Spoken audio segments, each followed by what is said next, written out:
Greetings, YouTube. I've seen a lot in the news lately, both here online and on the radio, which I listen to frequently in the car.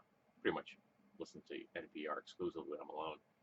And a lot of confusion about amongst white folks when it comes to the phrase Black Lives Matter. And a lot of people seem to think that is a dismissal of white lives. And I see that as an act of projection. And why do I say that? Because for as long as there have been black lives on the North American continent, white people have dismissed their worth, unless you're discussing their monetary value when we owned them like slaves. Back then, they had worth. And in fact, most white people didn't start the narrative of that black people are lazy until we no longer got their labor for free. Think about that one for a moment. But Black Lives Matter, that statement, is a declaration, not a dismissal. Because we have always dismissed black lives as being worth less than a white life. Let's ignore the fact that it was written into our legal documents saying that they were only worth 3/5 of a white person. It is how we have acted towards them on a practical day-to-day basis.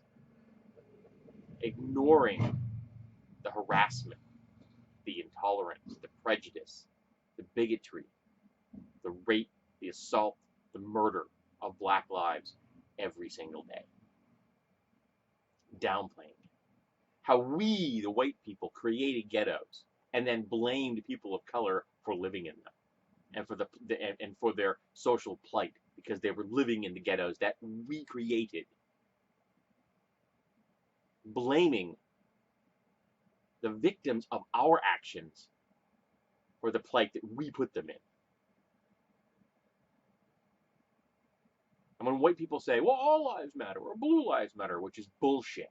There's no such thing as a blue life. They're projecting the fact that traditionally in America, or even before there was an America, we have devalued and dismissed the worth of black lives. When I see Black Lives Matter, I'm seeing a canary in the coal mine. I'm seeing someone that's telling us something we have to pay attention to. And you don't blame the canary for pointing out that you are now in a dangerous situation, that there is something going on around you you can't see. You listen to the canary because that canary is telling you something you need to survive. And we as a society, if we are going to function, needs to listen to minority groups, to people of color, to gay people, to trans people, to non-Christian people in America. We need to listen to women who, while not a minority, they are valued less than men. They always have been, and they still are.